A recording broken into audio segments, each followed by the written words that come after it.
in that election. You know, did we ever get to address those, or are the same problems, the exact same problems we are facing this time around? I think that also we need to understand that it is the same opposition which resisted bringing this IEBC to life, and it took a lot of time, you know, the back and forth, you know, even after getting the NADCO report.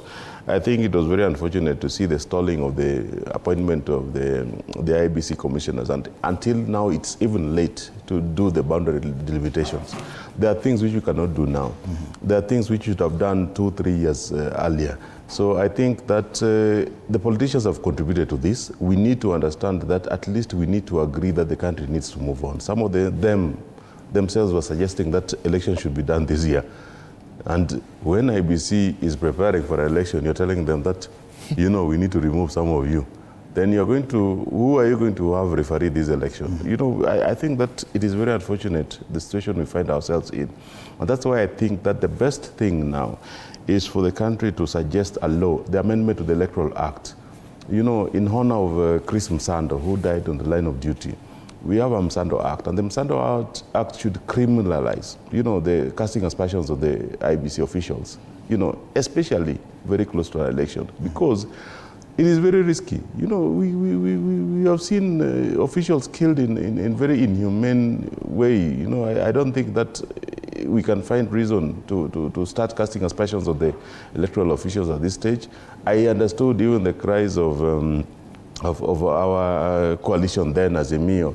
But, you know, I also, you know, suggested to them that, don't you think that it's very late now? And remember that BAMBA, the beauty of the politics of the ODM is that, you know, ODM proposed and supported this constitution. But you found that BAMBA was also at the forefront of trying to test the institutions which were created through the constitution. The institutions like IEBC, when it came time to challenge it, we either tried to go for the referendum, the reforms, you know, when it failed the election test, and we thought so, then we went to the Supreme Court, you know, which was created by the Constitution of 2010.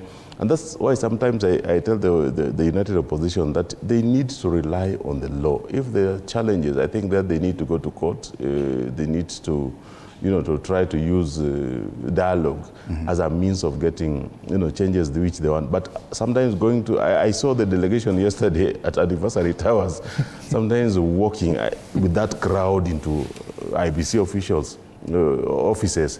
I think is very dangerous to the office, especially the ones who are in far-flung areas where there is not proper security which they can get from the government. All right. Now, the IEBC itself has already written to Parliament presenting what